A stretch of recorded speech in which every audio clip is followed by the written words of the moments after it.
같이 말씀에 은혜 나누도록 하겠습니다. 여러분, 세계 최고의 부자 하면 누가 떠오르십니까? 요즘은 제프 베조스 많이 말씀하실 텐데요.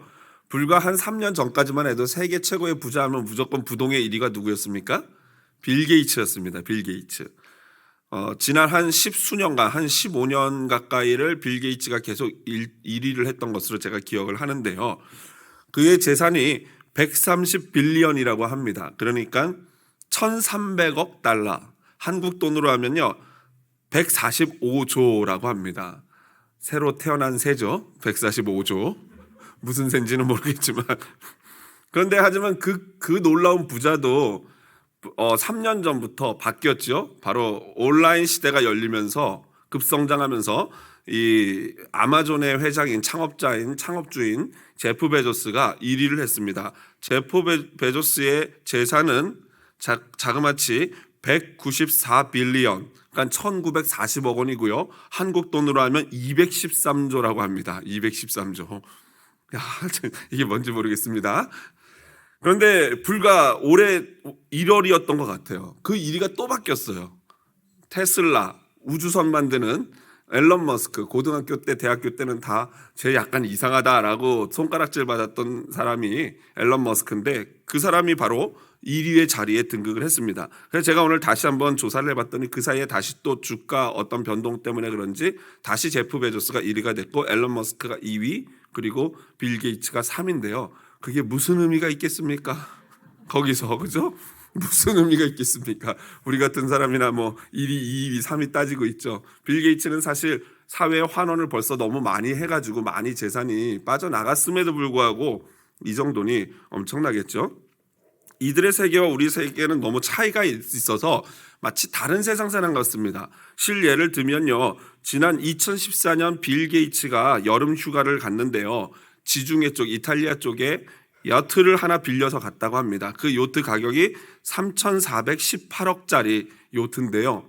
물론 빌 게이츠는 그거 얼마든지 원하는 대로 살 수 있는 재력이 있는 사람인데 아마 빌 게이츠가 좀 생각이 있지 않습니까? 그러다 보니 일부러 요트를 사지 않는 것 같아요. 불필요하다고 생각하고 필요하면 빌리면 된다라고 생각했겠죠. 그래서 아마 그 요트가 같은 공동 창업주, 마이크로소프트의 공동 창업주인 그분 거라서 그분에게 돈을 주고 빌렸는데 하루에 7억. 그래서 일주일 동안 빌렸다고 합니다. 그래서 51억의 돈을 내고 렌트를 해서 우리 같은 이 서민들은 하루에 집 한 채가 날아가는구나.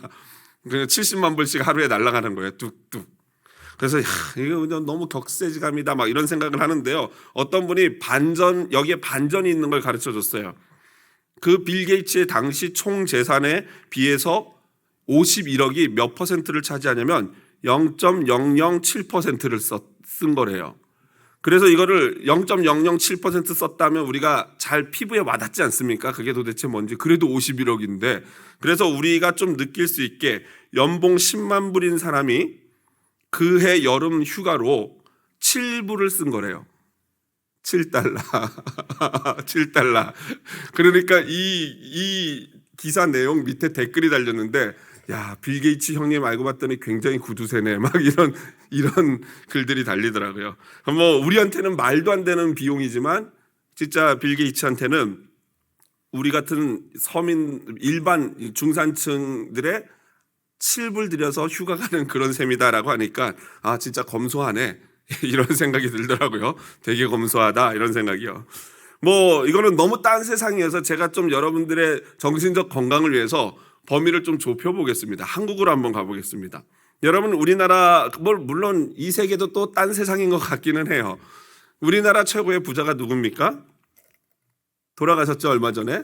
고 이건희 회장인데 그분이 돌아가시고 나서 그분이 애장하고 있던 미술품만 해도요, 세계 유명한 박물관에 버금가지 않을 정도로 하고, 그것을 가치로 따지면은 그냥 그 구입한 가치만 몇 조 원이고요, 2조 원이라고 제가 들었던 것 같고, 오늘날 가치로 다시 한번 그걸 되판다고 하면은 말도 안 되는 가격이라고 합니다. 그 이건희 회장이 최고 부자였는데 그에 앞서서 최고 부자가 바로 그의 선친인 고 이병철 회장이죠. 그 이병철 회장이 우리나라에서 제일 최고의 부자였는데, 여러분, 이런 슈퍼 리치들의 사는 방식이 우리에게는 너무 동떨어져 있어서 이해가 안 되고 뭐 그냥 딴 세상 사람 같잖아요. 그런데 여러분 너무 낙심하지 마십시오. 우리와 똑같아지는 순간이 옵니다. 언제입니까? 할렐루야. 이러면 안 되죠. 죽음이라는 문 앞에서는요, 슈퍼 리치고 슈퍼 울트라 슈퍼 캡숑 리치고 상관없어요. 다 어떻게 됩니까? 죽을 줄로 믿습니다. 죽으면 똑같이 그 한자밖에 안 되는 그 관에 들어가는 거예요. 그래서 당시 대한민국 최고의 부자였던 삼성그룹의 창업주인 고 이병철 회장이요, 1987년 폐암에 걸려서 세상을 떠나기 2달 전에 이 평소에 가깝게 지내던 이 정의채 몬시뇰 신부에게 신에 대한 어떤, 이제 자기가 죽음을 앞두고 있으니까 마음이 가난해지지 않습니까? 그러니까 여러 가지 신학적으로 신앙적으로 궁금한 것들이 떠올라서 그 신부님에게 24개의 질문을 전달했다고 해요. 제가 그거를 그 질문지를 사진으로 인터넷에서 보니까 비서가, 옛날에는 뭐 컴퓨터가 없으니까 그 비서가 이렇게 정자체로 한글 궁서체로 받았었는데 정말 잘 썼더라고요. 그 궁서체로 받았던 24개의 질문지를 그 신부가 받아들었어요. 그런데 안타깝게도 그 신부가 그 질문에 대한 해답을 주기도 전에 카톨릭 대학의 교수였던 정의채 몬시뇰 신부인데, 그분이 그 답변을 주기도 전에 그 고 이병철 회장의 병세가 갑자기 악화돼서 이제 돌아가시게 된 거죠. 그러고 나서 그 질문지를 이 정의채 신부님이 자신의 제자인 차동엽 신부에게 그것을 맡겼고, 그것이 수십 년이 지나서 2012년 잊혀진 질문이라는 제목으로 출간이 되었습니다. 그 중에서 고 이병철 회장이 24개의 질문 중에서 16번째 질문이 바로 다음과 같습니다. 여러분 화면 보시면서 한번 같이 이 이병철 회장의 마음으로, 하나님께 질문하는 마음으로 한번 읽어보도록 하겠습니다. 성경에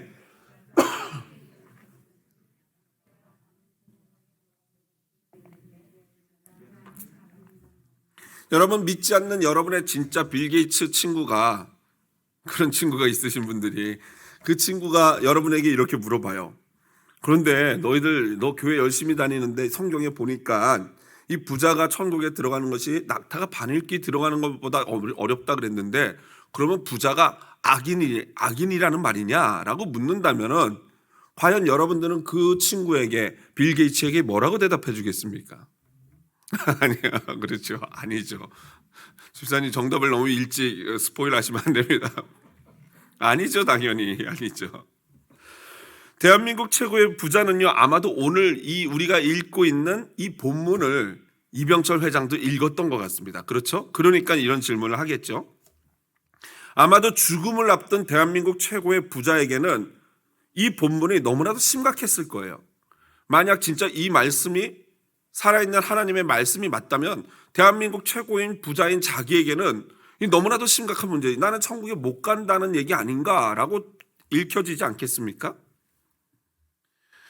그래서 낙타가 바늘기로 들어가는 것이 부자가 하나님 나라 들어가는 것보다 쉽다라는 이 말씀의 의미는 무엇이겠습니까?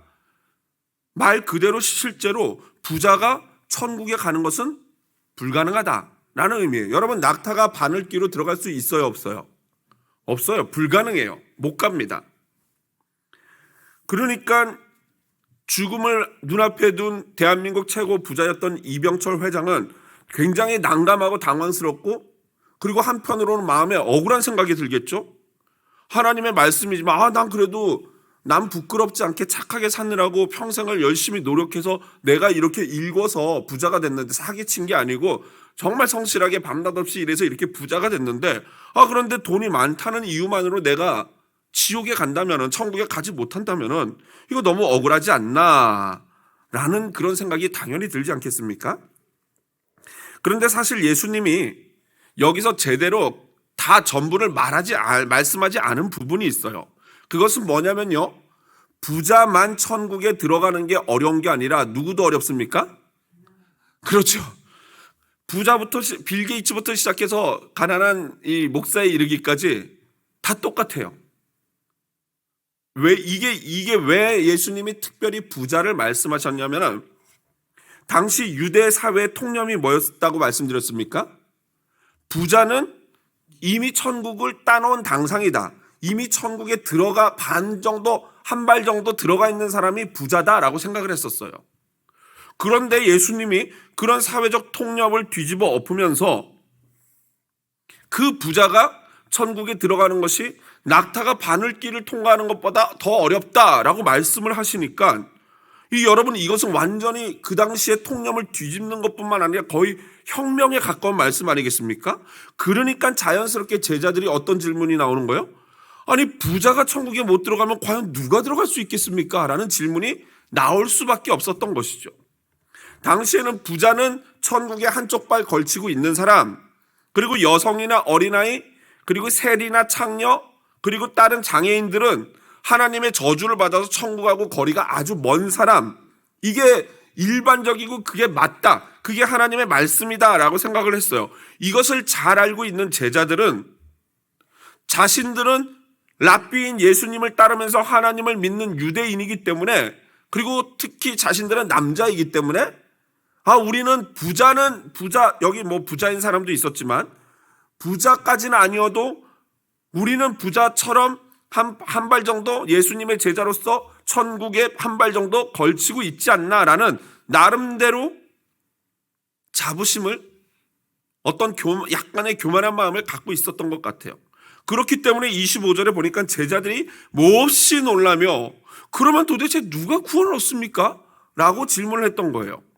여기서 몹시 놀라다라는 헬라어 원어를 따져보면요, 한마디로 뒤통수를 세게 빡 하고 얻어맞아서 어안이 벙벙한 그런 의미예요. 한마디로 당시 사회적 통념을 깨트리는 주님의 이 말씀에 부자는 천국에 가깝고 가난한 자들은 천국에 멀다라는 이 통념을 완전히 깨트려버리는 이 말씀에 이 제자들이 모두 그냥 혼미해진 거예요. 어안이 벙벙해진 거예요. 제자들 마음에는 어느 정도 나 천국에 갈 수 있다라는 자신감이 있었는데 부자도 못 간다고 하니 갑자기 자신감이 급 다운되는 거죠. 본인들 역시 큰 문제가 생긴 거예요. 그럼 나도 잘못하면 못 가는 거 아니야? 라는 이런 생각을 자동으로 하게 된 거고, 그렇기 때문에 이 제자들이 너무나도 놀라며 예수님께 질문한 겁니다. 그래서 예수님께서 말씀하신 부자가 천국에 가는 것이 낙타가 바늘길을 통과하는 것보다 어렵다라는 이 말씀을요, 어떤 학자들은 당시 예루살렘에 매우 작은 그런 바늘길과 비슷한 단어의 문이 있었어요. 그래서 그 억지로 해석하기를 그 좁은 문에 사람만 지나갈 수 있는 그 문에 낙타가 지나가려면 막 낙타가 무릎 꿇고 이렇게 기어서 가기 때문에 그게 어렵다라고 해석하는 학자들도 실제로 있어요. 그리고 심지어 또 어떤 분들은 여기서 말하는 이 바늘길을 통과하는 것이 낙타라는 이 단어를 밧줄이라는 단어로 해석을 해가지고 이 두꺼운 밧줄이 바늘 실기 통과하는 게 얼마나 어렵냐. 사실 뭐 밧줄이 거기 들어가는 것도 불가능하지 않습니까? 그럼 뭐 억지를 쓰자면 밧줄 하나하나 분해해가지고 한실 해가지고 통과하면 그거 갈 수 있다라고, 그거는 가능하잖아요. 그러니까 그렇게 해석하는 학자들도 있습니다.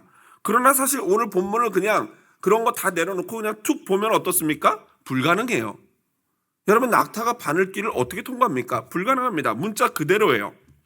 한마디로 천국에 가장 가깝다는 부자, 천국 못 간다라는 얘기예요. 그러므로 따라오는 결론이 뭡니까?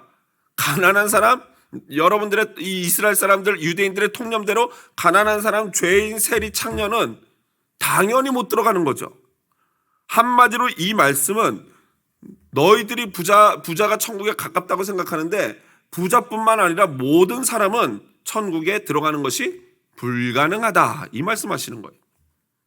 그런데 여러분, 천국에 들어가는 것이 불가능한데 아주 방법이 없습니까? 딱 한 가지 방법이 있지 않습니까? 여러분 아시죠? 그 한 가지 방법? 그 26절입니다. 같이 한번 26절 본문 읽어보도록 하겠습니다. 큰 목소리로 읽어주시기 바랍니다. 예수께서 그들을 보시며 이르시되 사람으로는 할 수 없으나 하나님으로는 다 하실 수 있다. 아멘. 이게 바로 예수님이 천국의 비밀을 알려주셔요. 무슨 말입니까? 천국에 들어가는 거는 절대 사람의 힘으로 안 된다는 거예요. 아무리 착하게 살고 율법 지키고 뭐 그런다고 해서 천국 갈 수 있는 게 아니라는 거예요. 금식을 백날하고 금식을 하다 죽어도 천국에 못 가요. 또 아무리 선행을 하고 선행을 해도 천국에 못 가요. 아무리 뭐 주일날 나오고 금요일날 나오고 해도 못 가요. 오직 천국에 갈 수 있는 것은 하나님의 은혜인 줄로 믿습니다. 그래서 여러분, 구원은요 바로 믿음으로 얻어요. 그리고 믿음은 하나님의 선물이기 때문에 하나님의 은혜로 천국을 가는 거예요. 여러분들 오해할까 봐 좀 부연 설명을 하면, 금식하고 선행을 하고 교회 금요일날 예배 나오는 자들이 왜 천국 갈 수 있어요? 그렇죠. 그 모든 출발이 뭐예요? 믿음이에요. 하나님을 믿고 사랑하기 때문에 금식하고, 하나님을 믿고 사랑하기 때문에 선행을 하고, 하나님을 믿고 사랑하기 때문에 금요 기도회에 나오는 줄로 믿습니다. 아닌가요? 아멘이죠? 우리 아이들은 약간 이 세븐일레븐을 사랑해서 오는 경우도 약간 있는 것 같기도 해요. 안 그런 친구들도 있는데, 조금 이래 오늘도 세븐일레븐 막 이렇게 물어보는 친구들이 있는데 오늘은 안 간다 그랬어요, 제가. 여러분, 금요 기도에 이렇게 선행을 하고 금식을 하고 기도를 하는 거는 믿음이 있기 때문이에요. 물론 없는 사람도 할 수 있어요. 그러나 믿음에서 출발한 그런 행위들은 하나님이 그 행위를 믿음으로 보아주실 줄로 믿습니다. 그래서 에베소서 2장 8절 같이 한번 읽어볼까요?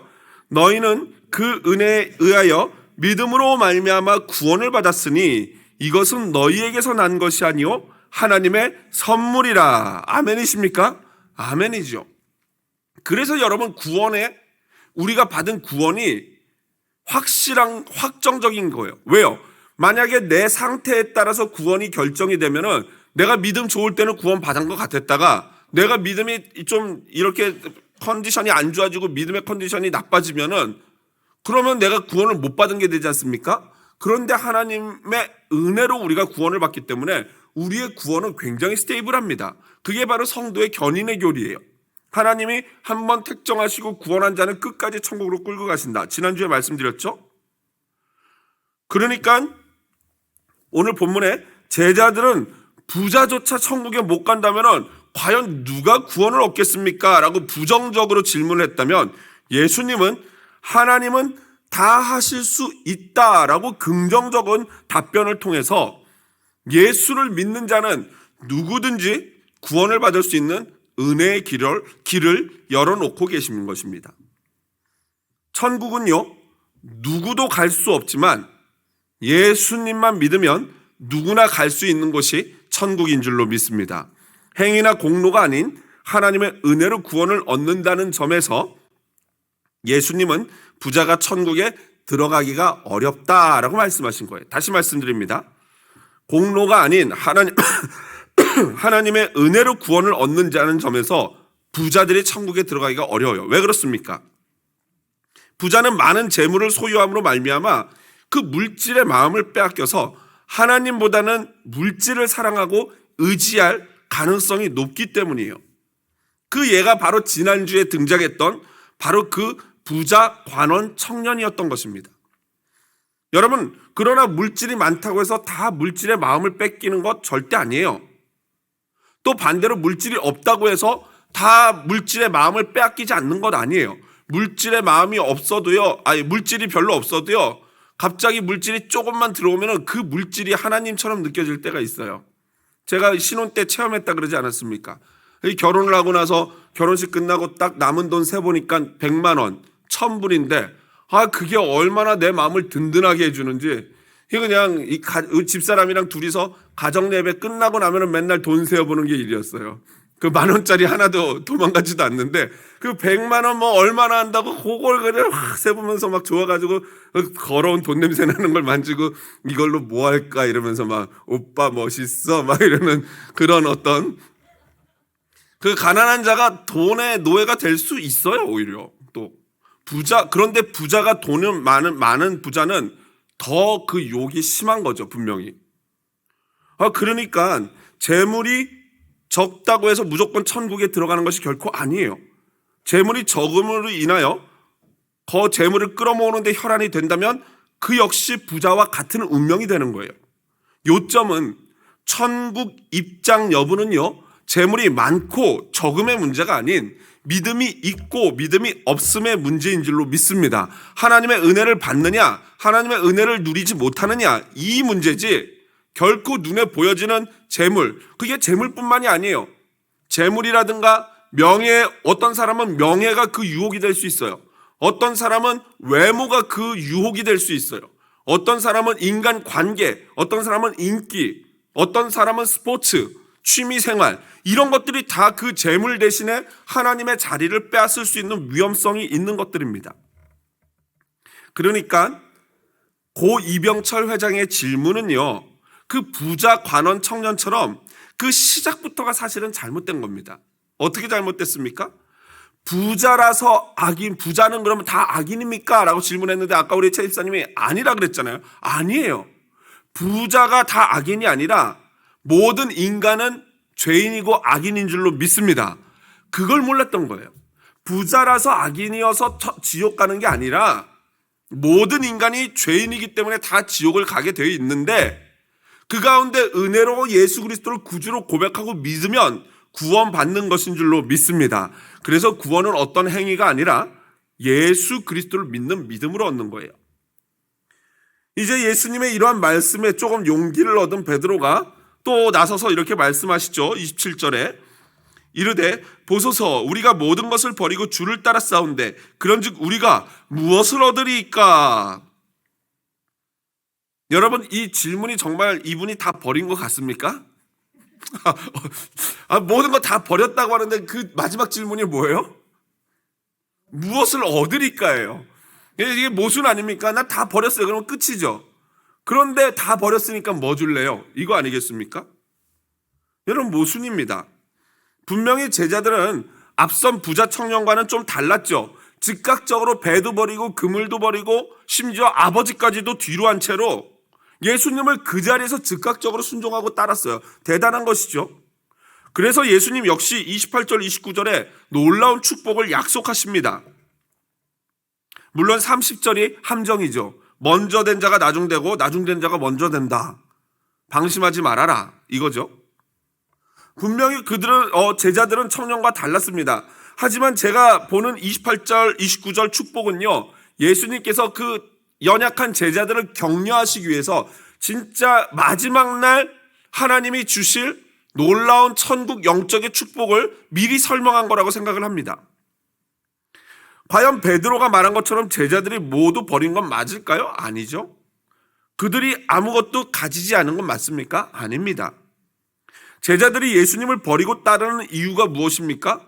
더 많이, 더 크게, 대박 터뜨리기 위해서 예수님을 따른 것이에요. 왜요? 예수님 따르다 보면 자기가 뭘 할 수 있을 것 같습니까? 왕 바로 옆에 있을 수 있잖아요. 그래서 마지막 우리 이 복음서를 보면은 제자들이 예수님의 십자가 지러 예루살렘 갈 때 완전 기대감에 부풀지 않았습니까? 심지어 이 야고보와 요한의 어머니는 이 자기 조카인 예수님께 와가지고 우리 아들들을 하나는 우편 하나는 왼편에 앉혀주세요 라고 부탁을 하지 않습니까? 그랬더니 나머지 10제자도 다 막 그냥 울그락푸르락 하면서 막 화를 냈다고 나와 있어요. 그러니까 그들의 마음에는요, 배 한 척 버리고 선박회사 차리려는 욕심이 있었던 거죠. 그들은 동네 골목대장 자리 버리고 전국구 골목대장 하려는 야망이 있었던 것입니다. 그런 점에서 저와 여러분 역시 우리의 신앙을 점검해 봐야 돼요. 내가 왜 이렇게 예수님을 열심히 따르는가? 그 목적이 무엇인가? 이 예전에는 그래서 우리나라의 신앙의, 이 기독교 신앙의 가장 큰 적이 기복신앙 아니었습니까? 무엇 때문에 내가 예수님을 믿는가? 이거는요, 여러분, 저 목사를 포함한 여러분 역시 마찬가지예요. 다 모든 성도들이 예수님 앞에 서는 그날까지 매일매일 점검해 봐야 돼요. 내가 왜 예수를 믿는가? 내가 왜 예수님의 사역을 하는가? 내가 왜 예수님을 따르는가? 늘 점검해야 할 줄로 믿습니다. 여러분, 그렇다면 사람이 진짜 아무것도 안 갖는 것 가능할까요? 불가능하죠. 여러분, 무소유하면 떠오르는 분이 누굽니까? 법정 스님이에요. 한국에서 그 유명한 무소유라는 에세이집으로 유명해졌던 그 법정 스님. 그런데 그분 역시도 무소유가 무엇이냐는 질문에 아무것도 가지지 않는 것은 아니고 필요 이상으로 가지지 않는 것이다. 그 필요라는 것은 각자 사람마다 이 생활 수준에 따라서 다르지 않겠습니까? 그래서 법정 스님은 가만히 돌아갔을 때 보니까 진짜 자기 필요 이상으로 안 가졌어요. 뭐 스님들이야 절에서 살고 절에서 주는 옷 입고 절에서 주는 이 비빔밥, 야채 비빔밥 먹으니까 드시니까 뭐 그냥 딱 돌아가시는 거 보니까 책하고 뭐 고무신하고 뭐 승려복 이렇게 그냥 그 정도밖에 없더라고요. 대단하신 분이죠. 책을 써서 돈도 꽤 벌으셨을 텐데 그 나중에는 이제 유언을 때문에 이 무소유라는 책을 제가 이제 사서 꼭 보고 싶어서 이 구입하려고 아무리 뒤져도 이게 없고 이게 출판을 하지 말라 그랬다 그러더라고요. 그래서 더 이상 출판을 안 하다 보니까 어떤 일이 일어납니까? 중고책 가격이 막 10만 원 이렇게 치솟는 그걸 아셨는지 모르겠어요. 이게 재테크가 되는 걸 알았는지. 여하튼 그런 일들이 벌어지고 있어요. 그런데 여러분 이 무소유라는 한자 자체에 이런 정신이 잘 들어가 있어요. 한번 보실까요? 무소유라는 한자를 보면요. 없을 무자에다가 처소 서자 그리고 있을 유자예요. 그러니까 없음이 있음에 있다. 이게 무슨 말인지 모르겠죠. 잘 없음이 있음에 있다라는 의미가 되는 거예요. 쉽게 표현하면 없으나 있으나 매 한 가지다. 없어도 좋고 있어도 좋고 없으나 있으나 똑같다라는 거예요. 그러니까 한마디로 거기 있고 없고에 내가 이렇게 매달리지 않는다. 거기에 내가 매여 있지 않는다라는 거예요. 그런데 이 말을 원래는 누가 했냐면 부처가 했지요. 석가모니가. 색불이공 공불이색 색즉시공 공즉시색. 색이 공과 다르지 않고 있음이 공 허무하게 비어있는 없는 것과 다르지 않고 없는 것이 있는 것과 다르지 않으며 있는 것이 곧 없는 것이고 없는 것이 곧 있는 것이다 라고 말했어요. 똑같죠? 그게 바로 무소유죠. 이건 부처님의 가르침과도 일맥상통합니다. 한마디로 이걸 다시 우리에게 대입해 보면요. 아무리 재물이 많아도 그것에 마음 쓰지 않고 흔들리지 않는 자에게는요. 재물이 있으나 많아요. 없으나 있으나 상관없어요. 약간 빌 게이츠가 그런 수준에 가까이 가고 있는 것 같아요. 있으나 없으나 상관없는. 하지만 얼마 되지 않는 돈에 온통 내 마음이 뺏기는 자라면요. 그 돈은 그 사람에게 하나님이 되는 거예요. 그래서 지난주에 예수님이 그 청년에게 네 재물을 다 팔아서 가난한 자에게 나눠주고 너는 나를 쫓아라. 왜냐하면 그 청년에게는 가장 우선순위가 돈이었기 때문이죠. 그래서 청년은 예수님을 따르기 위해서는 모아두었던 모든 재물을 가난한 자에게 나누어 줌으로 말미암아 이 재물이 내가 섬기는 하나님이 아닙니다라는 것을 스스로 증명해야 했던 것입니다. 적어도 그 청년은 그래야 됐던 거예요.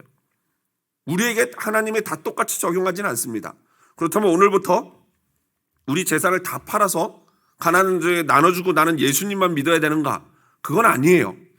그 청년에게만 해당하는 겁니다.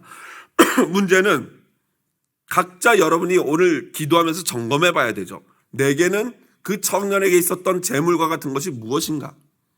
어떤 분은 자녀일 수도 있고 어떤 분은 청년처럼 재물일 수도 있어요. 어떤 분은 명예일 수도 있어요. 어떤 분은 인간관계가 그럴 수도 있어요. 점검해보는 저녁 되기를 원합니다. 말씀을 마무리합니다.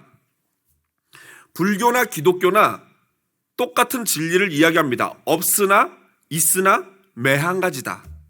이거는 불교도 똑같이 말하는 거고 우리 기독교 역시도 없으나 있으나 똑같다. 거기에 매달려서는 안 된다라고 이야기를 해요.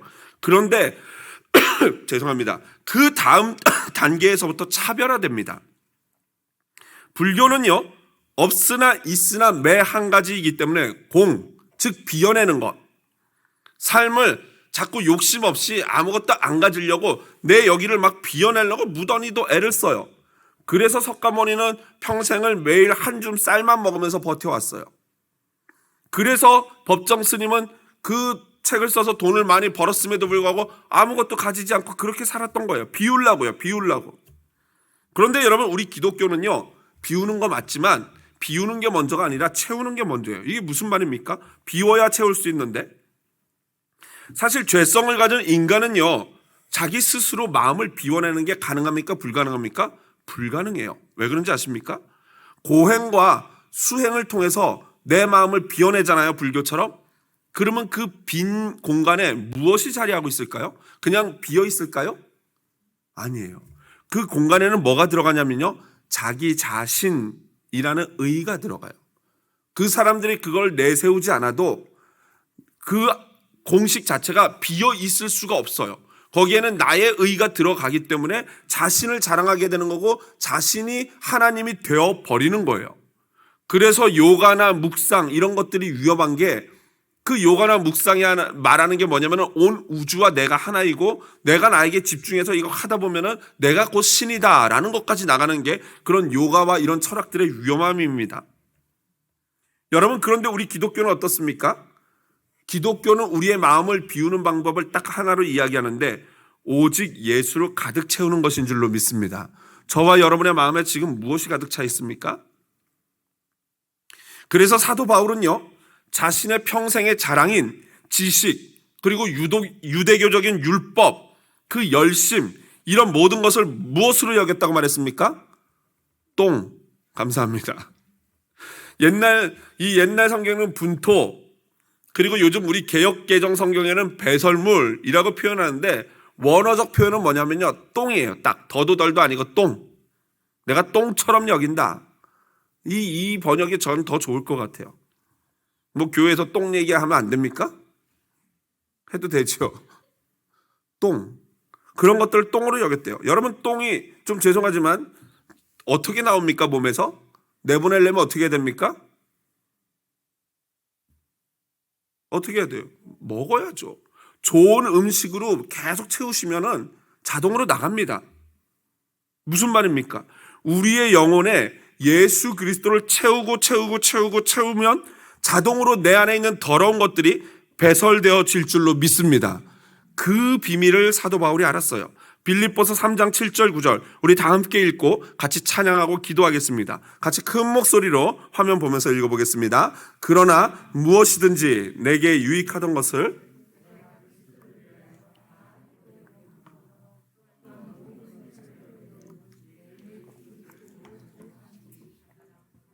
고상함을 인함이라.